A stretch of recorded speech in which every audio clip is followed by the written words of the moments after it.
Hello, I'm back. Overdue na rin video na rin ng pataywan namin. Natuloy din nga katagal na namin na rin binabalak. Totoo nga pala nakakakaba dun sa immigration Laking ginhawa naman nung nakaraos. At ayun na nga, kami din na napadpad. Welcome to Taiwan. At arin na nga't kinuha na namin ang aming mga bagahe. Yan, nakikita nyo gayan. Ari ang airport ng Taiwan. Pagkakalaki, kita nyo hawang-hawang, walang katao-tao. Paano ganun may madaling araw kami nang dumating?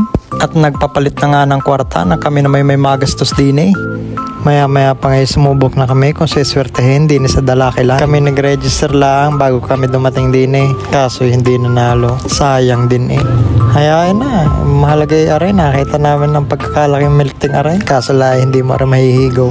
At kinuha na ang mga nirentahan at bumili ng ticket sa train pero iniluwa ang pira. Yung pala naman hindi natanggap ng buo dumiretso na doon sa counter at bumili na doon kay ate. Hindi din nakaligtas sa pag-i-English At yun, hinintay na at dumating na ang train at kami ay sumakay. Sabi ko tutulog sa biyahe. Hindi din naman nakatulog.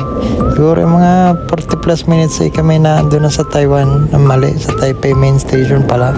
At din kami lilipat ng train papunta naman dun sa aming hotel at kami mag-iiwan ng aming mga bagahe.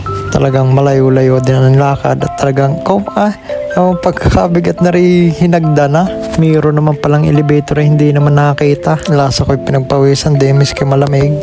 Pagkalabas nga ng estasyon ay kaunting lakad lang ay nandito na namin sa aming hotel.